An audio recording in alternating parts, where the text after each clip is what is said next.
ಕೊಡ್ತಾರೆ scanning madam call the robot machine okay robot ನೋಡಬೇಕು ಅಂತ ಬಂದರೆ ಎಲ್ಲ ಮನುಷ್ಯರೇ ಕೆಲಸ ಮಾಡ್ತಾವ್ರೆ ಇಲ್ಲೂ ಮನುಷ್ಯರೇ ಊಟ ಏನೇನೋ ಐತಲ್ಲ ಇಲ್ಲಿ ರೋಬೋಟ್ ನೋಡೋಣ ಅಂತ ಬಂದರೆ ಥ್ಯಾಂಕ್ ಯು ಅಲ್ಲೇನಾದ್ರು ರೋಬೋಟ್ ಹೋದಂಗೆ ಕಾಣಿಸ್ತಾ ದಿಸ್ ಒನ್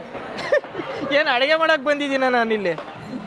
ಏನೇನೋ ಕೊಡ್ತಾರಲ್ಲ ಇಲ್ಲಿ ಇದನ್ನೆಲ್ಲ ಹಾಕೊಂಡು ಏನು ಅಡುಗೆ ಮಾಡೋದಾ ಏನು ನೋಡ್ತಾ ಇದ್ದೀರಾ ಅಲ್ಲಿ ರೋಬೋಟು ಇಲ್ಲಿ ಬಂದ್ಬಿಟ್ಟು ಎಲ್ಲ ಮನುಷ್ಯರೇ ಮಾಡ್ತಾವ್ರೆ ಅಂತ ಅಂದ್ಕೊಂಡೆ ಆದರೆ ಕಣ್ಣು ಕಾಣಿಸ್ತು ನೋಡ್ರಿ ರೋಬೋಟು ವಾಹ ಏನು ಮಾಡ್ತಿದೆ ಕೆಲಸ ರೋಬೋಟು ಎಲ್ಲ ಮನುಷ್ಯರೇ ಮಾಡ್ತಾವ್ರೆ ಕೆಲಸ ರೋಬೋಟ್ ನೋ ವರ್ಕ್ ಡೂಯಿಂಗ್ 抱歉，你会说汉字话吗？中国话。ತುಂಗಮ್ಮ ಓಕೆ ನೋ ಪ್ರಾಬ್ಲಮ್ ಓಹೋ ಇನ್ನೊಂದು ರೋಬೋಟ್ ಬಂತು ಏನು ಎತ್ಕೊಂಡು ಹೋಯ್ತಾ ಇದೆ ಊಟ